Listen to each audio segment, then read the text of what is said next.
Amigos, muy buenas tardes, gracias por acompañarnos. Si nos ven en la mañana, entonces muy buenos días. Y si de pura casualidad ya es de noche y usted está en la retransmisión, muy buenas noches. Qué bueno que nos acompaña en esta transmisión de Zona de Debate.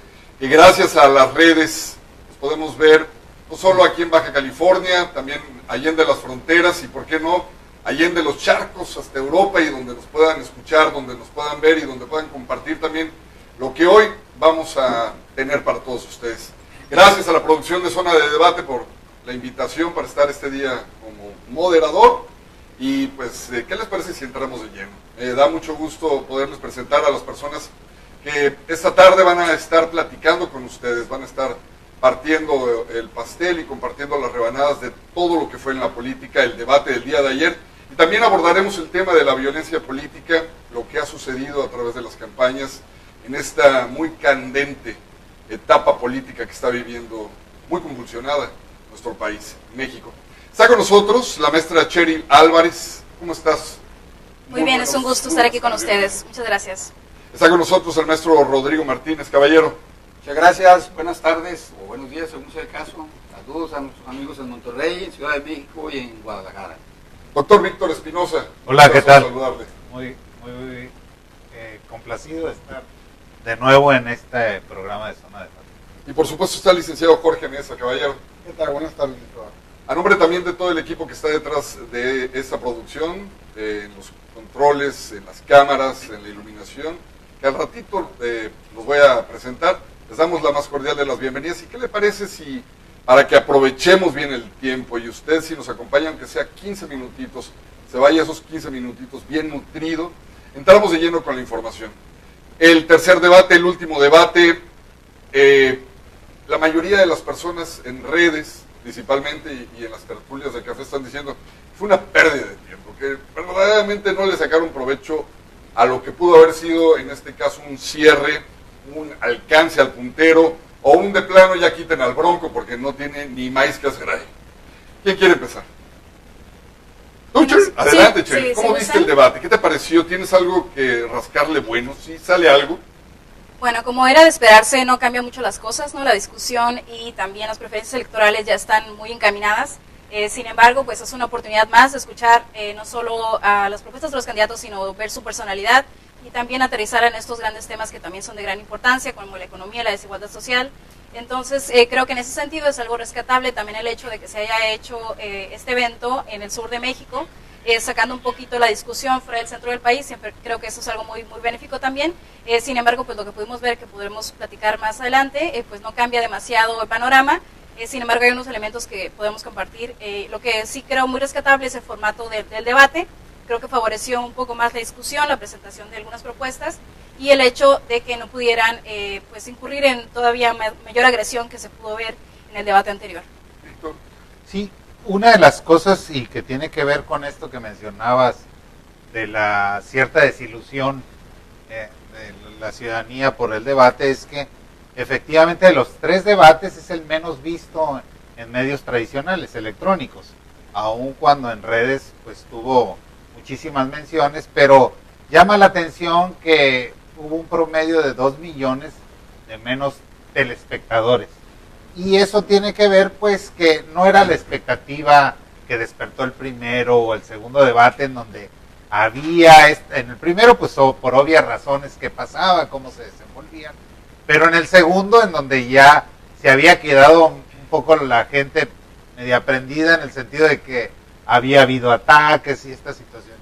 Ya llegamos a este tercer debate, como dice bien Cheryl, con preferencias muy definidas, que no han cambiado en los promedios de las encuestas, por ejemplo.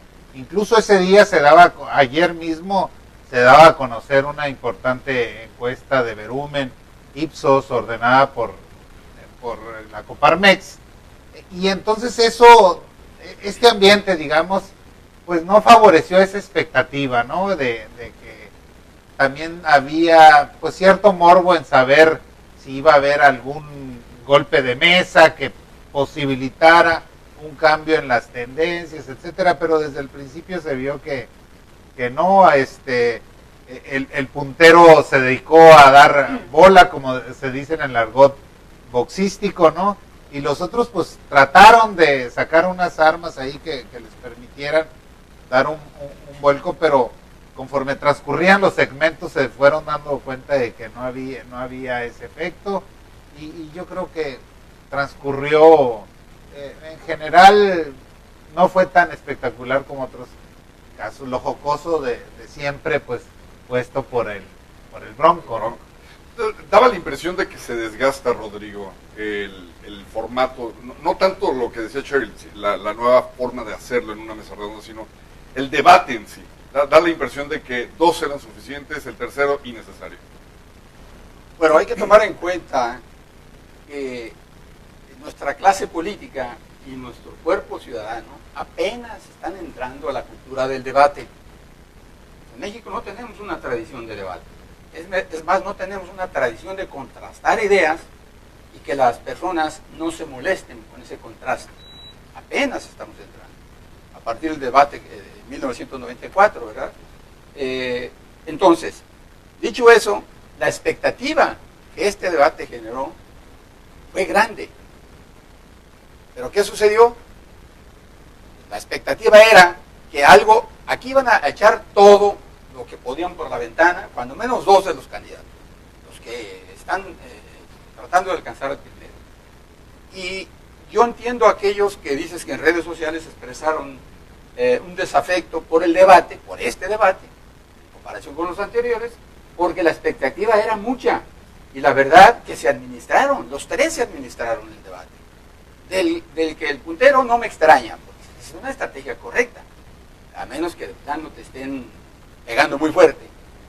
Pero lo que me extrañó mucho fue de los otros 2, de Meade y de Anaya, de que ellos debieron de haber aprovechado, porque era su último momento de estar ante millones de espectadores y millones que los siguen en las redes. Entonces, no creo que el tercer debate ya sea un exceso. Y creo que está bien, porque necesitamos que la gente se acostumbre. El problema que tenemos es un problema de cultura política en el país. Entonces la gente no está muy acostumbrada, si de por sí poca gente lee. Pues ahorita con las redes sociales la mayor parte de la gente le quiere estar pasando chistes y memes, como le llaman, ¿verdad? Entonces, ver un debate implica sentarte, escuchar, ver contrastes, estar tomando apuntes, y pues no nada más estar esperando a ver a qué horas le dice el otro que no trajo su cartera, ¿no? Pero justamente ahí, Rodrigo, ¿no sientes que los candidatos desaprovechan esa oportunidad de aleccionar a un pueblo entero de lo que tú comentas? Totalmente política? De acuerdo. Mira, los otros 2 programas que tuvimos, y lo reitero, este ejercicio que estamos haciendo aquí es un ejercicio, yo lo veo como de pedagogía política. No se diga a los señores que están debatiendo, ellos deben aprovechar ese momento para mandar un mensaje, identificar los ejes centrales, los ejes vectores de su plan de gobierno, de su campaña, y lo desperdiciaron. Déjame entrar ahí, te voy a poner una pausa, Rodrigo, para que más adelante podamos entrar de lleno en qué puedes rescatar de las propuestas, si es que había algo que rescatar. Pero tú, Jorge, ¿crees que alguien gana y alguien pierde en este debate?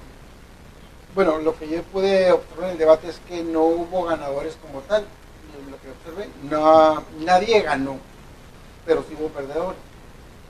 Yo siento que Ricardo Anaya, en su forma tan excesiva e iracunda de enfrentarse a López Obrador, demostraba que estaba hasta cierto punto desesperado, y esa desesperación lo hizo ver mal hasta cierto punto.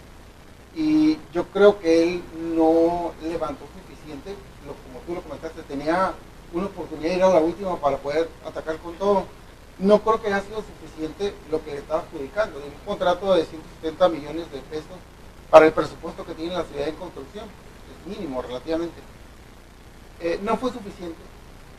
¿Por qué no ganó tampoco López Obrador? Porque él se daba un muertito, hizo su esquema, hizo su rol que tenía que hacer. Él sabe que no es muy bueno para los debates, se mantuvo en su misma postura y dejó que los otros se pelearan entre sí.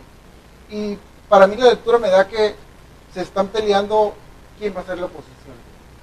Ya hay un ganador definido, lo que se está peleando PRI y PAN es quién va a ser la oposición del López Obrador, porque significa una gobernatura, unas diputaciones. Algo está en juego ahí, por eso la pelea entre MIT y Anaya ahora. Tocas un punto que creo vale muchísimo la pena, y ahí por eso me permito hacer esta intervención.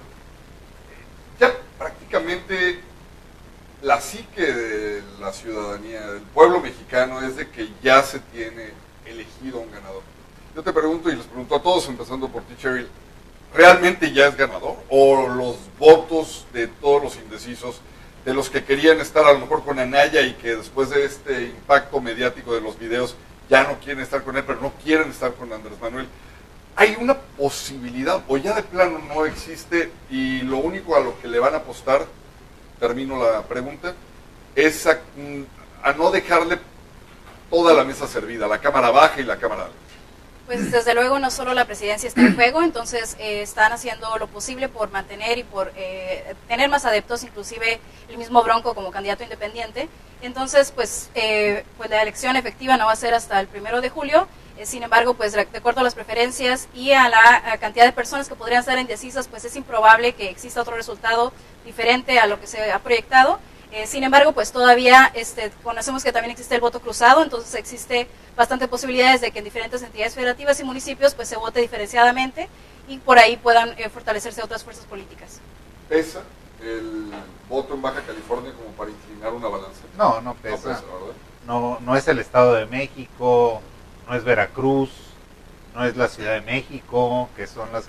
Fíjate que estaba pensando en que mañana inicia el Campeonato Mundial de Fútbol y las probabilidades de que ganara alguien que no sea Andrés Manuel López Obrador son las mismas que tiene, yo creo, la selección mexicana de ganarle a Alemania o de ganar el Mundial, ¿no? O sea, bastante remotas se ven porque efectivamente no es tanto la última encuesta, sino el promedio. Y este trabajo se ha venido haciendo. Por ejemplo, el grupo de Oráculos.mx, ellos han venido haciendo El País de España, y en todos los promedios hay una distancia de entre 17 y 20 puntos. Es muchísimo para una elección, y quienes están abajo dicen, bueno, es que los indecisos no. Esos indecisos o los que no contestan, no debemos de olvidar que hay una franja de abstencionistas también, y es muy probable que ese 30% de abstencionistas estén en esa franja de los llamados indecisos, de manera que tendría que votar ese 30% o ese 40% que dice que no quiere contestar por un solo candidato, y es prácticamente imposible que se reparta el voto así, ¿no? De que todos los indecisos a la hora de la hora voten por un candidato y suba las preferencias. Va de nuevo para los que nos están viendo y que también como yo, y muchos a lo mejor, no quiero decir que todos, ¿verdad?, nos gusta con bolitas y palitos. Los indecisos no son o no se meten en la misma canasta que los del abstencionismo. O sea, al final del día, un indeciso no es un abstenio de votos. Puede ser, lo que pasa es que no hay forma de saberlo. O sea, el que no contesta puede ser porque no piensa ir a votar o porque tiene miedo de decir. Entonces, no distingue, digamos, la encuesta. Estos van a ser abstencionistas y estos están indecisos. No, el indeciso es aquel que al momento de que van a hacerle la pregunta, dice, todavía no sé por quién voy a votar. Inclusive puede decir, todavía no sé si voy a votar. Pero básicamente lo de la indecisión es que entre A y B todavía no se decide. Pero el abstencionista nunca lo mide, o sea, claro, va en esa bolsa. Así es. Nunca. Pero estoy muy de acuerdo con lo que dice Víctor. Miren, aún distribuyendo esta canasta de indecisos, Sí. no hay manera. Es la encuesta de Coparmex que hace rato mencionaste, que curiosamente, a ver si lo comentamos, no me parece fortuito de que haya salido el mismo día el debate. El mismo día. En política, No hay quienes nos están viendo, en política se dice no hay coincidencias. No hay casualidad. No hay casualidades o coincidencias. Esta encuesta fundamental, porque la encuesta de Coparmex fue de 13,000 ciudadanos, 10 Claro. veces más o hasta 11 veces más grande que cualquier encuesta normal que hacen de 1,200, 1,500. Y esta encuesta arrojó pues pone a 26 puntos arriba, ¿no? al puntero, a López Obrador. Bueno, es interesante que la hayan sacado ese mismo día. Bueno, aún los indecisos que aparecen ahí, ya vimos que aunque esos indecisos se sumaran a los otros dos, que fueran con los otros dos, no alcanzan. No alcanzan. Alcanza. Rodrigo, te quiero preguntar porque hace rato te interrumpí en el tema de las propuestas.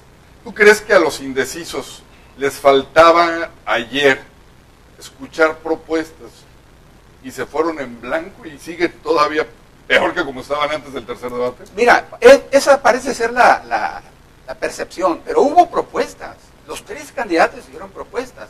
Lo que pasa es que la gente va con cierto morbo, quiere ver a ver cómo se pegan entre ellos, pero los 3 candidatos... No, pero propuestas reales de un México que las puede llevar a cabo, no planteamientos que suenan más como a Disneylandia, ¿no? O sea, Bueno, los 3... como repartir dinero a todos los que no trabajen, o como quitar el examen de admisión a la universidad porque todos tienen derecho a estudiar. No estoy peleado con la idea de que no todos tengan derecho al educación pública estudio, gratuita, sí. Sí, O el plante- pero no hay o los todas las plantea- O los universidades. planteamientos de los otros 2 candidatos Claro. que queriendo ser tan populistas como el ganador, están ofreciendo también doblar las becas, doblar la... Exacto, a eso me el dinero refiero. Sí, bueno, allí el espectador tiene y se informa y tiene que saber qué es real y qué no es real en términos, qué es viable. El ejemplo de López Obrador funcionó muy bien el apoyar a los adultos mayores y a las becas, que Fox se lo copió. Y aquí el gobierno panista de Baja California también lo copió. Es decir, en todo el país, y a ellos no les dijeron populistas. Entonces aquí es muy importante que a quienes nos ven y nos escuchan, entiendan de que aquí están agrediéndose y cuestionándose. Los 3 son, en los planteamientos, los Así 3 es. han hecho planteamientos populistas, los 3. Y dejen de decirle, bueno, nos diría los 4, pues, no te lleva un 4%, bueno, en respeto a ese 4% que están, vamos a considerarlo, pero los 4 han hecho propuestas populistas que son, por ejemplo, voy a darle celulares a todo el mundo, Tablets. tablets. En nuestro país hay gente que no tiene acceso ni a la educación primaria. Hay escuelas que no tienen ni piso. Yo he ido a escuelas aquí Ni en luz. Tijuana. Sí, claro. Cuando estaba el grupo Rotario fuimos a apoyar a estas escuelas donde no tienen los niños donde se Toda la zona aquí en este de Tijuana. Entonces, Bueno, no todas, pero muchas. no todas, pero sí hay muchas escuelas que no tienen ni siquiera agua, no tienen luz, Así es. no tienen, entonces les vas a dotar tus aparatitos. Yo digo, primero, ¿quieres enseñarles inglés? Primero hay que enseñarles bien el español, ¿verdad? Primero, y ahí es donde yo discrepo. Claro, yo hablo francés y hablo inglés y estoy estudiando alemán, pero yo creo que para una identidad se construye primero fortaleciendo lo tuyo, tu idioma.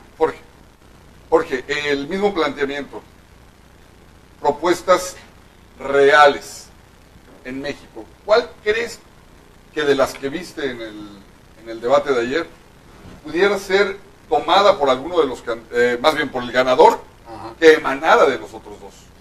Fíjate que, comentándolo hace rato que estaban fuera del aire, me gustó, se me hizo muy mesurado el candidato Meade, con propuestas claras que pueden ser viables. Lo que comentaba es que no le alcanza el tiempo y ya no tiene la credibilidad del soporte de un partido para poder que la gente sean aceptables esas propuestas. A mí se me hizo que se quedaron ahí, que son buenas, que pueden ser aplicables en un gobierno tanto de izquierda como López Obrador se lo plantea. Y regresando un poquito a lo que mencionabas, si miras ganador a López Obrador, hace unas 2 semanas todavía se creó la idea del voto útil, donde PAN y PRI se quisieron poner de acuerdo para saber contra quién se iban a ir, si se aliaban o no. La posibilidad de que gane López Obrador, ya peleados abiertamente, PRI y PAN, le están dejando el caminito libre. No hay manera de que se puedan unir votos útiles para que llegue a la presidencia. Entonces, de que llegue es muy viable. Hay un 6% de que no llegue, pero está ahí. A ver, Jorge, ¿me permites? Sí, nada más, dame un segundito, Rodrigo. Yo discrepo un poquito de eso y ahorita te lo voy a comentar. Porque quiero aprovechar que tenemos gente, mucha gente conectada y queremos tomarla en cuenta para que siga con nosotros y que la gente que también se está conectando se sienta tomada en cuenta. Gloria González, saludos cordiales a todos los panelistas. Cecilia Ochoa también manda saludos. Marta Rosas, Elvira Ramírez, Gloria González, muchísimas gracias. Daniel Jara nos comenta saludos a todos, señores, un abrazo fuerte. El gran perdedor para mí fue Andrés Manuel, pues titubeó al señalamiento de un contrato de 170 millones de pesos en su gestión en el DF por adjudicación directa, dado que dado que el mismo contratista no fue beneficiado en el aeropuerto y es el motivo de revisar contratos. AMLO a su llegada al poder para tener una tajada del pastel. Aquí queda claro que todos son corruptos. Luego dice Gloria, es muy importante que los votos sean útiles. Sí fueron más las personas que nos vieron que vieron el debate que en los pasados, dice ella, pero no existió un planteamiento para que se llevara a cabo. Dice Sandra Luz, estoy viéndolos, muchos saludos. De todos los candidatos, dice Daniel Jara, no se hace uno. Saludos desde Monterrey, Sara Lozano Alamilla, saludos a Monterrey. ¿Dónde más nos estarán viendo? Platíquenos, por favor, dónde nos están viendo. Ahora sí, saludos Mateo, Ana Lilia y a la familia González. Ahora sí, Rodrigo, perdóname. Retomando, me quedé pensando, el asunto, repite lo que estabas comentando.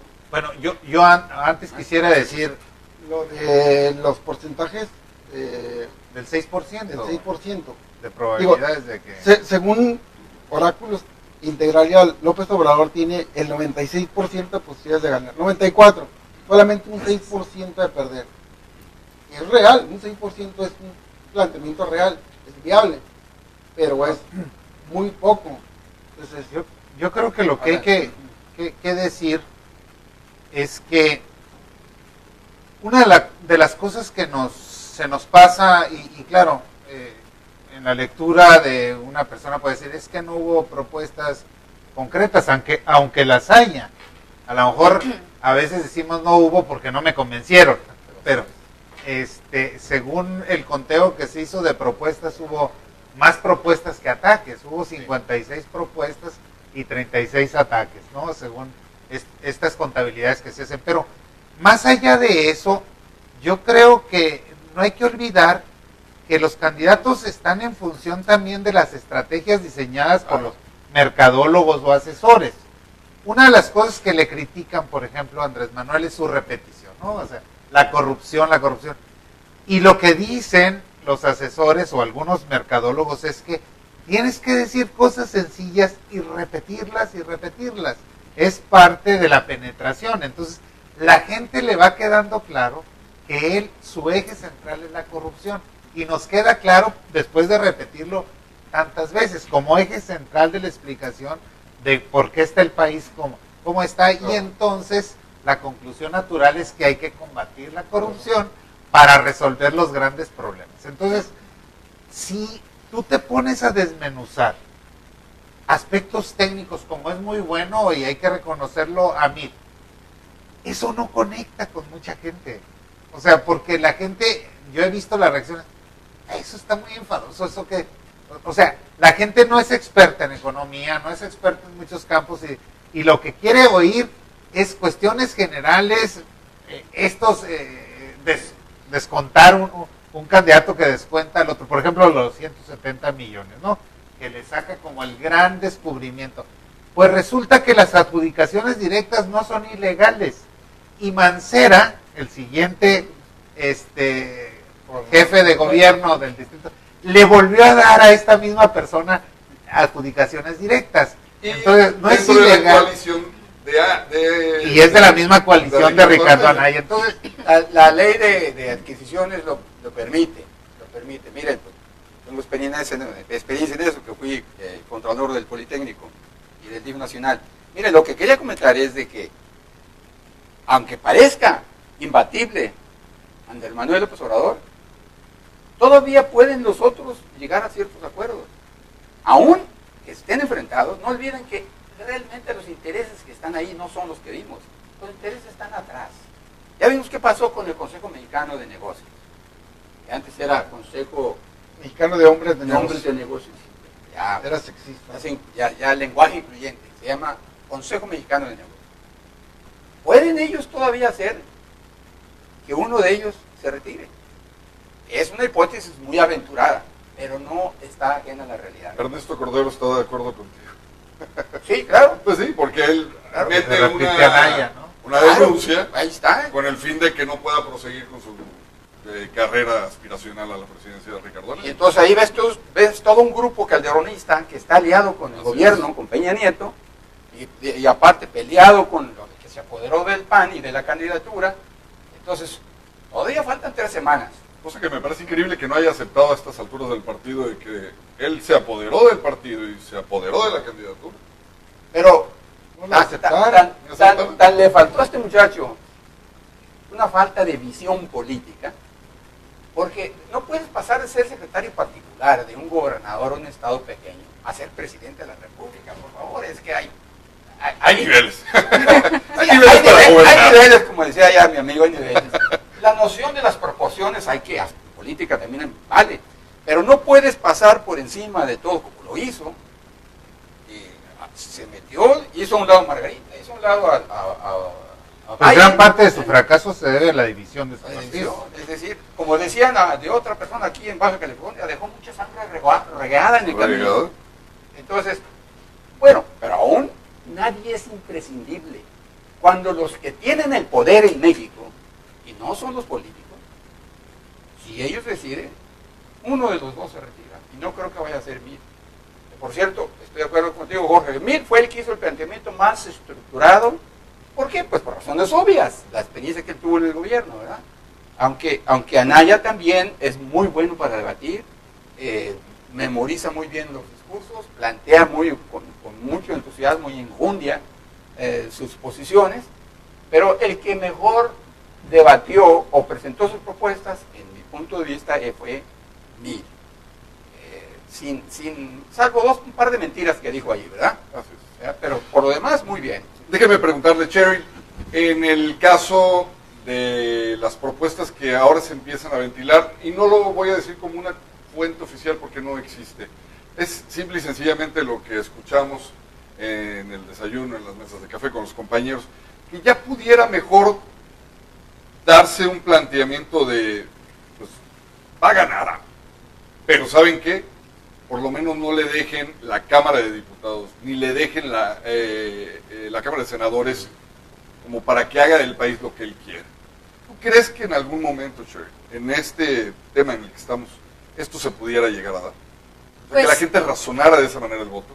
Sí, yo creo que ya se está dando, inclusive la misma coordinadora de campaña de AMLO así lo ha planteado, de si no les convencen los candidatos y candidatas a las senadurías, a las diputaciones, pues voten diferenciado. Entonces, y también es una estrategia de los otros partidos políticos de no dejar efectivamente que se constituyan mayoría en el Senado, por lo que sí es muy posible que sigamos escuchando estos planteamientos, pues ahora a vísperas de las elecciones.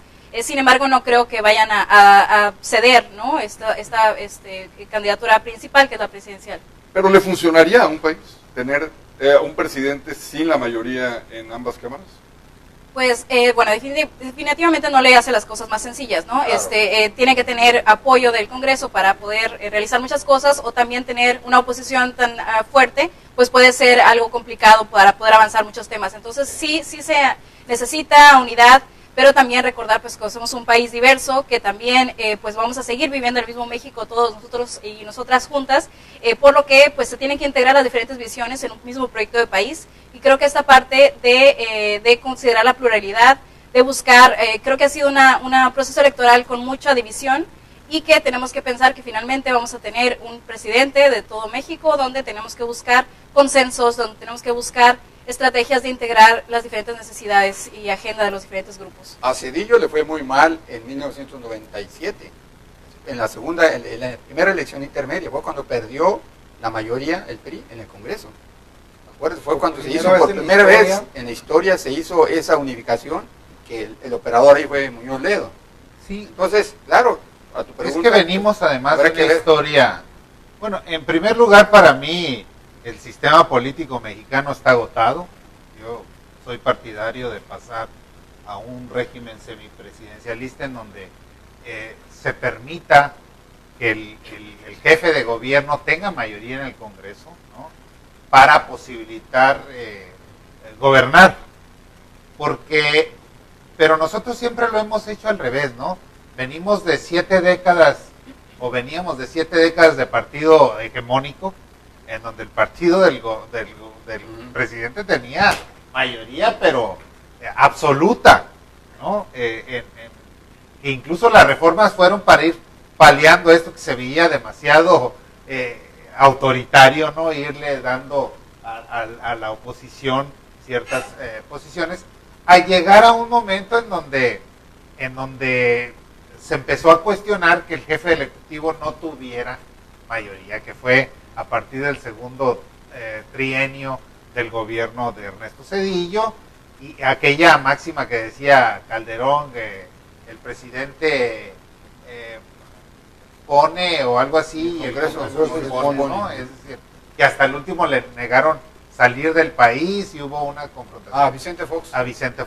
Entonces, yo creo que sí es positivo, digamos, para el que gana, tener la posibilidad de un gobierno de mayoría en el Congreso para empujar las reformas, pero yo creo que una mayoría absoluta va a ser muy difícil de que se tenga. Hay posibilidades, estaba viendo los números de la misma encuesta de Coparmex, es mayoría relativa, no van a alcanzar en la Cámara de Diputados 251 votos, que sería la mayoría absoluta. Entonces van a tener que negociar, y eso es parte de la democracia, la negociación. Lo que pasa es que en México la palabra negociación es una mala palabra, ¿no? Porque es sinónimo de tranza. Entonces, en todas las democracias se negocia entre las fuerzas políticas, los dirigentes de los partidos se sientan para impulsar una reforma, negocian cosas, y negociar es pues dar y ceder, y como debe de ser, ¿no? Pero sí es importante, Víctor, a la pregunta que nos hace, de que quien gobierna tenga pues un margen de gobernabilidad. Pues es importante que tenga una mayoría, aunque yo me preocuparía si llegase a tener una mayoría absoluta, pero una mayoría relativa, pues para que el margen de negociación política pues esté en ciertos marcos de referencia, que no tenga que... Imagínate el escenario de que ganara un independiente. No tendrían ningún tipo de apoyos en el Congreso. No, bueno, es lo que dice el Bronco en Nuevo León. Él no tiene un solo diputado. Y según él ha estado gobernando bien. Según él, quién sabe. Pues que nos digan si nos están viendo por ahí. Pero no es lo mismo Nuevo León que el país, ¿no?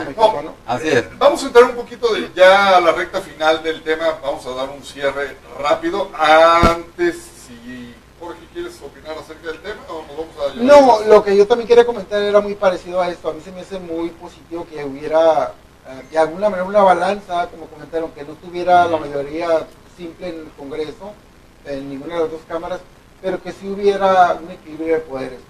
A mí lo que me da pánico es que la ola que arrastra Morena es brutal, pero no todos los candidatos, ni de diputados, ni de senadores, hay que decirlo con todas sus letras, son personas aptas para un puesto de pero ningún partido.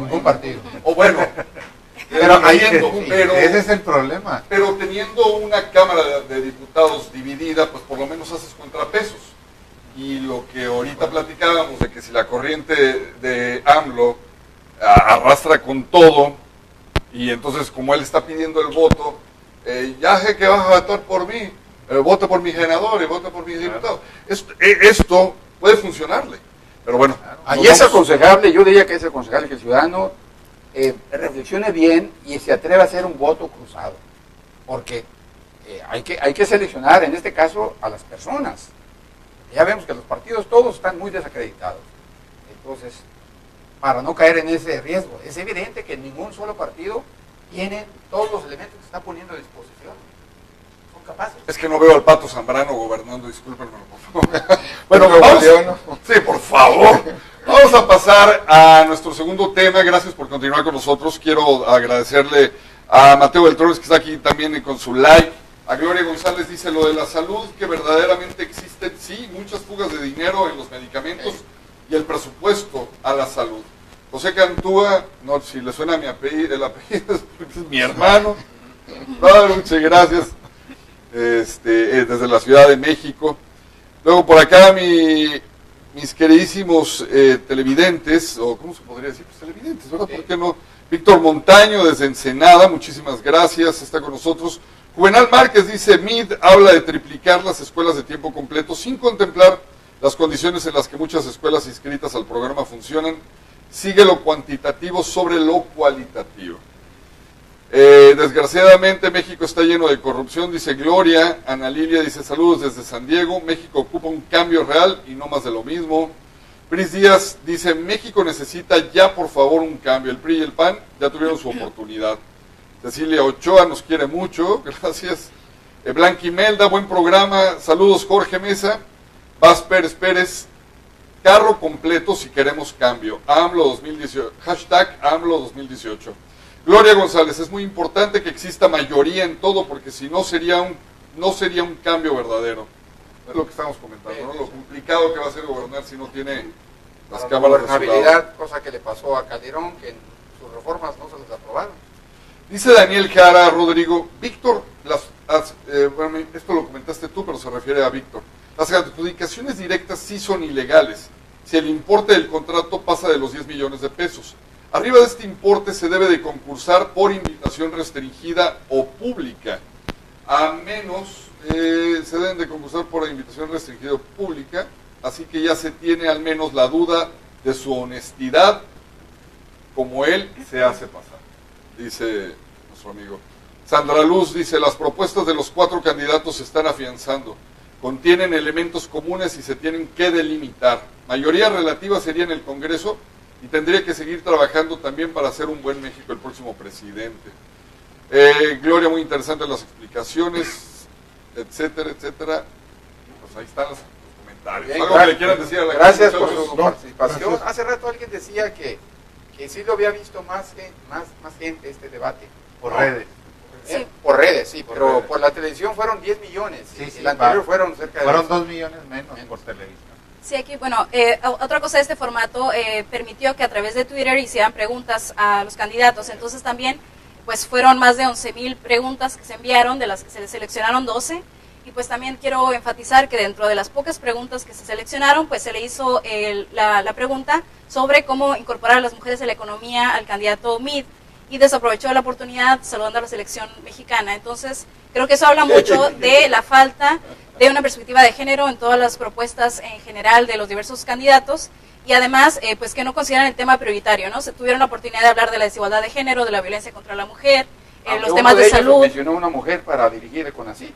Sí, así fue, es el único que ha hablado también del gabinete, que también es importante mencionar ese tema, pero sin embargo, pues todos esos temas de la violencia, que además es un tema que vamos a seguir platicando, pues es un tema de salud pública y no estuvo en la agenda de ninguno, y además, pues la única oportunidad donde se hizo énfasis en este punto, pues se desvía de esta manera, y creo que es algo muy importante de señalar. Yo quise pensar que cuando Mir le manda un saludo a la selección mexicana, no sé si por los nervios, no sé si o sea, no es justificarlo ni nada por el estilo, pero es que no puedo dar crédito que una persona así de preparada no haya podido abordar un tema de tal envergadura, de tanta importancia para un país en donde las posiciones se están peleando de una manera muy justa y muy digna a las mujeres para la igualdad.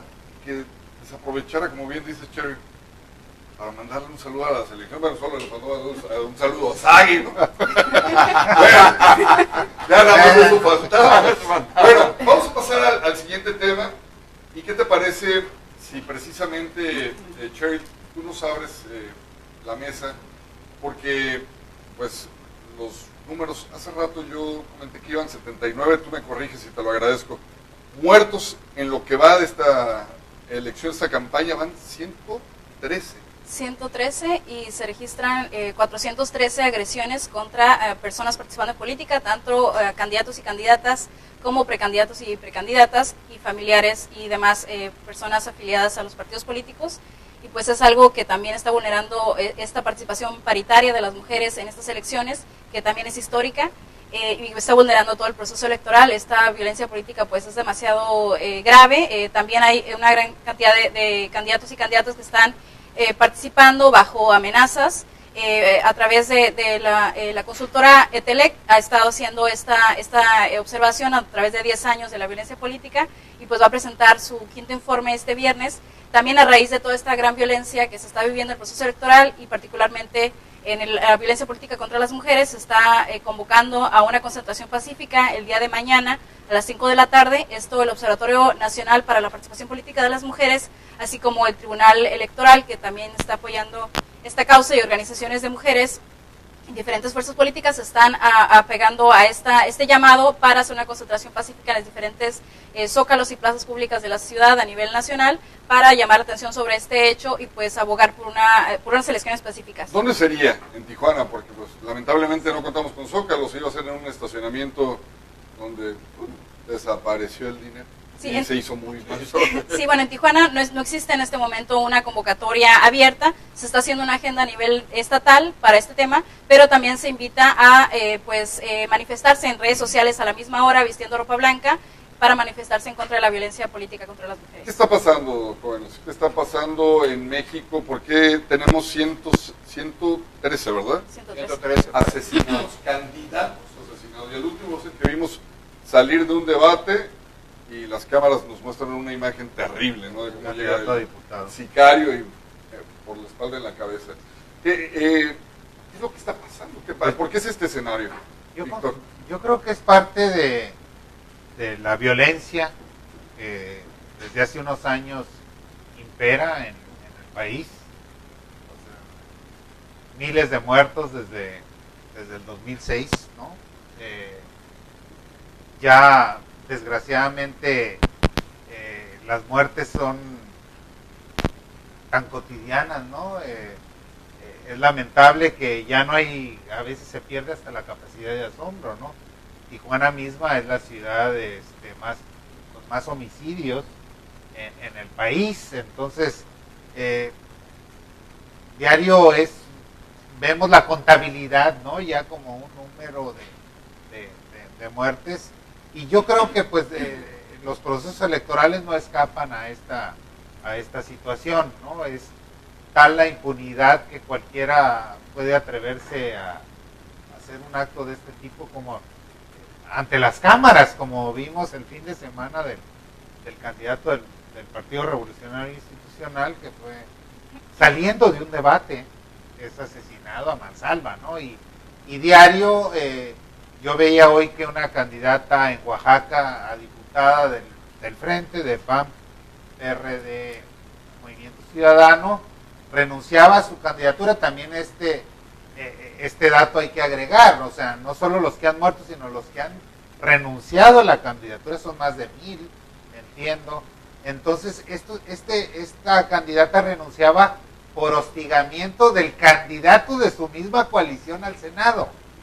Entonces, se está dando todo esto, es un contexto de mucho deterioro social, del tejido social, ¿no? En donde ya de total impunidad, en donde pues para el que llegue o los que lleguen a gobernar es un desafío terrible, o sea, ¿por dónde empiezas, no? A tratar de restituir el tejido, porque lo que tenemos son a lo mejor buenas propuestas en general, pero ¿por dónde empiezas, no? ¿Por dónde dices, mañana qué hago, el día que tome posesión, qué voy a hacer para acotar un poco, para salirle al paso? Y entonces la violencia política no la habíamos registrado con esa magnitud en ningún proceso electoral que yo recuerde.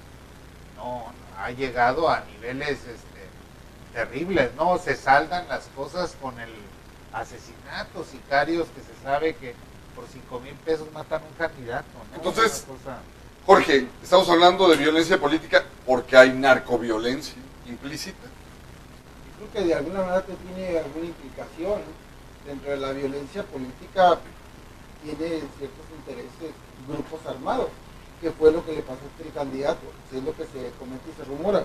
Al candidato diputado por Piedras Negras, Coahuila, supuestamente lo mataron porque tenía algo que ver cuando él fue alcalde del municipio. Entonces, paró ahí ciertos intereses que tuvo que ver, o afectó intereses de narcos que terminaron costándole la vida. Y ese fue el 112, el 113, una regidora de Isla Mujeres, que también la terminó después de que fue herida, terminó muriendo. Entonces sí es algo muy serio que las autoridades tienen que empezar a tomar en cuenta, porque como comentaste, de cierta manera perdemos la capacidad de asombro cuando pasan esas cosas, y lo vemos de alguna manera hasta normal cuando no debería ser. Rodrigo. Sí. Mira, yo quisiera introducir aquí una variable central. Cuando surge en la evolución de la humanidad la organización de todas las organizaciones, decía Aristóteles, que es el Estado, surge por una necesidad de seguridad. Esa de guerra de todos contra todos, la ley de la selva de la que nos hablaba Tomás Hobbes, un teórico político, se resuelve cuando surge un ente central y todos estamos de acuerdo a limitarnos en cuanto a nuestras libertades, para que parte de esa libertad la tenga un ente que nos regule y nos coordine, pero que nos asegure la vida. Entonces, en ese sentido las libertades están, pues, no son absolutas. Lo menciono por lo siguiente. La función primigenia del Estado mexicano es darle seguridad a sus habitantes, darles bienestar. Durante mucho tiempo venían delegaciones de todas partes del mundo a verificar, a ver cuál era la razón del milagro mexicano en aquella época. Bueno, pues es que teníamos un solo partido que gobernaba, pero había cierto orden. El momento en que el Estado deja de resolver los problemas de trabajo, de empleo. Yo recuerdo, ustedes están muy jóvenes, pero en los 70s, antes de los 70s, una familia obrera ganaba suficiente para alimentar a sus hijos, mandarlos a la escuela, vestirlos y hasta para llevarlos al cine. Ahorita un clase mediero anda batallando para hacer todo eso.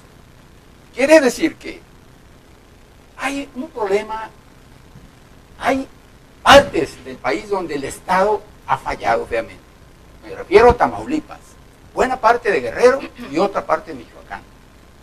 Es decir, el Estado no está presente para asegurarle a los que allí viven la tranquilidad.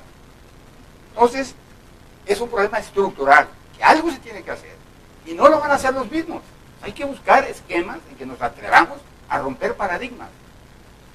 Y ahí hay que tener el valor para enfrentar esta situación. La violencia está generada por falta de empleo, por falta de recursos, seguramente. Y esto no se resuelve ni con el Progresa, ni con todos esos paliativos. En el debate mencionaron no sé cuántos centenares o miles de programas sociales que no han servido para nada.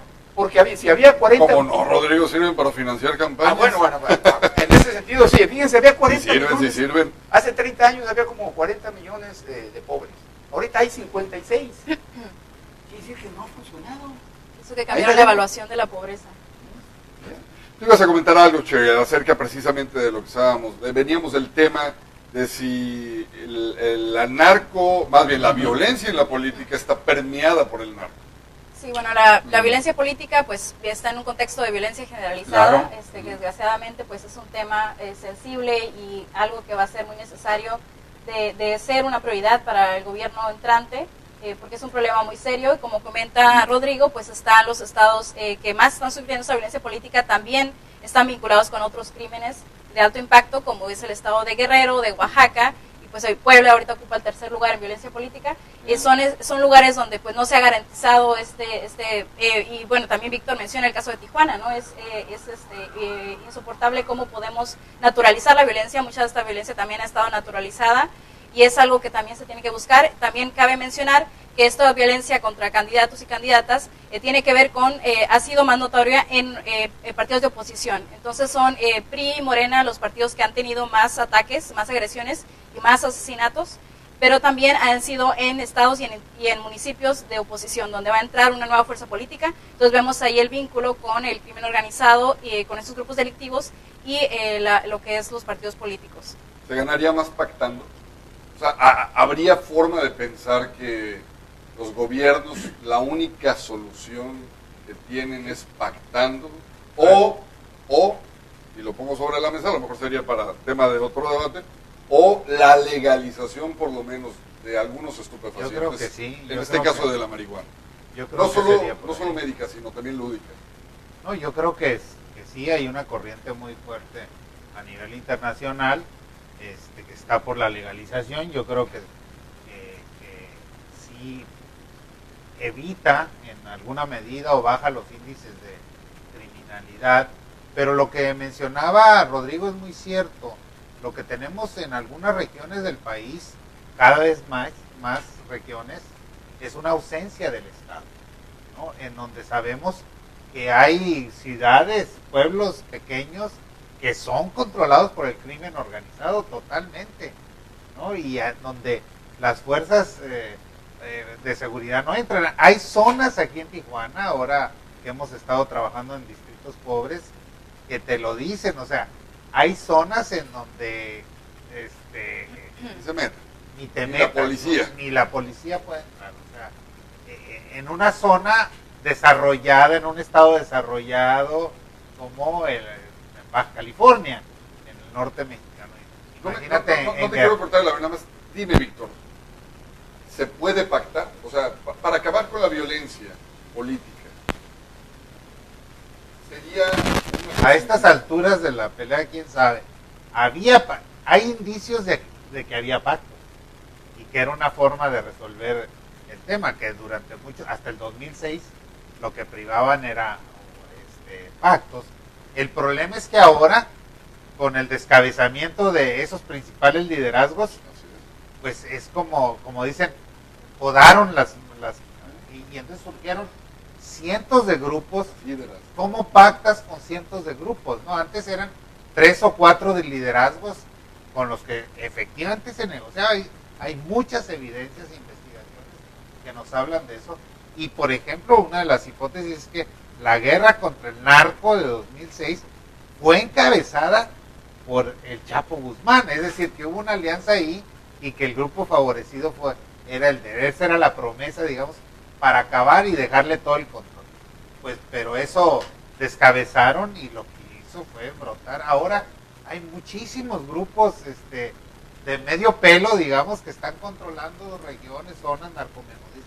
¿Cómo pactas con eso? Yo me parece... Eso fue, Víctor, creo yo, una acción del titular del Ejecutivo irresponsable.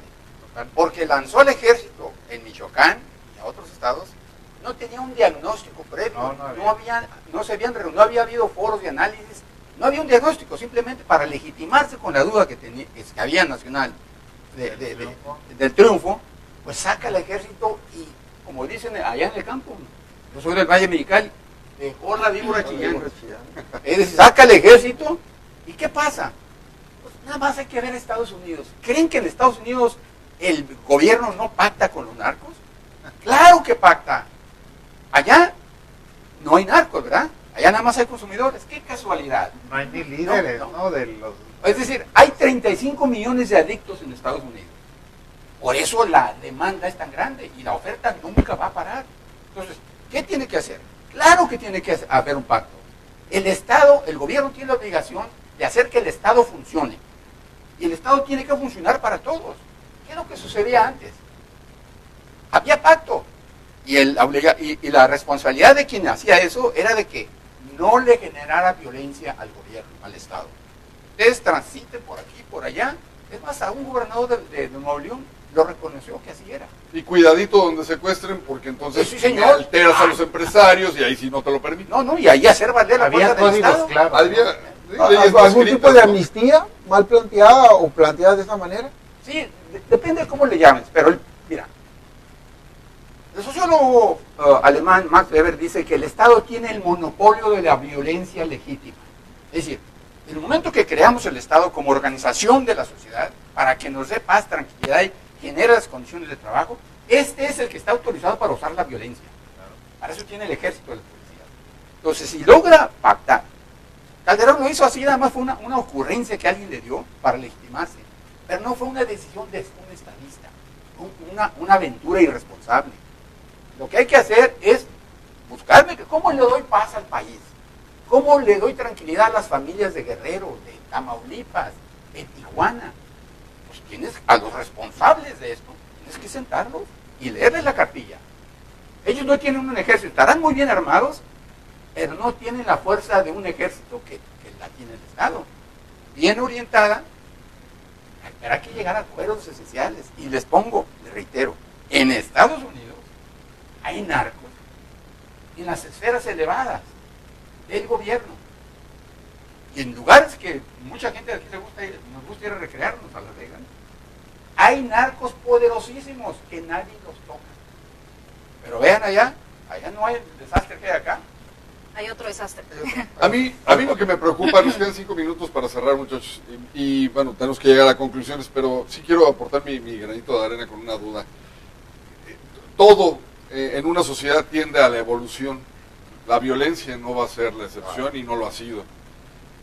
Cuando evolucione el nivel de impunidad que tenemos en Baja California, porque me preocupa en donde vivimos nosotros, donde crecen nuestros hijos, donde hacemos nuestras compras, el mandado, donde vamos al trabajo, donde salimos al cine, a tomar un café, particularmente aquí en Tijuana, que ya llegamos a niveles inimaginables de violencia. Si la evolución per se es tal cual, y en la violencia también aplica, ¿qué sigue? ¿Qué va a pasar? ¿Vamos a entrar a niveles de terrorismo? ¿Vamos a tener coches bomba? Vamos a tener, si no se detiene ahorita, les pregunto, ¿qué viene para Tijuana, qué viene para Baja California? ¿Terrorismo? Ya hay indicios de terrorismo. Ahí sí, ya hay. Entonces, no hemos hablado, fíjate, sobre la violencia contra las mujeres. La experta aquí, la violencia generalizada, pero la violencia política contra las mujeres. Hay un esquema de terrorismo también en contra de las mujeres para evitar que se metan a participar en un terreno que ha sido tradicionalmente de los hombres. Hasta en la publicidad, la insinuación, la propaganda. Hay muchas formas muy sutiles de cómo presionar a las mujeres a que no participen. Aunque tu pregunta es mucho más amplia, pero yo ahorita por el momento... Si lo dejamos para un próximo programa. Yo creo que sí, porque lo que es evidente es que el modelo actual nos está conduciendo a esta situación. El modelo de seguridad, de políticas públicas para enfrentar esos problemas, ya no funciona. Es un proceso acumulativo el que hemos tenido. Entonces, ¿qué sigue? Pues hay que cambiar el modelo, no hay de otra. No hay de otra porque el fracaso es evidente de lo que estamos viviendo. No, como nos tenemos que ir rápido porque ya ven que nos come el reloj, tu conclusión, ¿quién ganó el debate? Pues yo creo que nadie lo ganó, pero el puntero salió favorecido, como bien decía Jorge, porque con esa distancia que tiene, le favoreció que no hubiera un solo ganador. Jorge, ¿quién ganó el debate? Pues mira, lo voy a poner como si fuera una pelea de box. Hay que noquear para ganar. No noquearon al que va puntero, sigue igual. Buena analogía. Sí, Cheryl, excelente. ¿quién ganó el debate para ti? Sí, estaría de acuerdo. Yo creo que no hay un ganador y estaría de acuerdo con el compañero que la segunda fuerza política más importante pues se vio muy desesperada, muy desgastada y no aprovechó la oportunidad. Rodrigo, para ti. Mira, he visto lo que han dicho muchos analistas. Yo diría que quienes perdieron el debate fueron Mir y Anaya. No que haya ganado López Obrador, pero los otros perdieron. En el boxeo se dice que ante el empate el campeón gana. Ante el empate, el campeón. campeón. Ok, Pues, me gusta. es parte de lo que... Bueno, muchachos, pues nos quedamos con eso. Rápido para no dejar a gente que nos ha estado siguiendo durante toda esta hora y que les agradecemos enormemente. Gracias, Liz Álvarez. Felicitaciones, Cheryl, por tus comentarios tan acertados. Te mando un saludo, Liz Álvarez.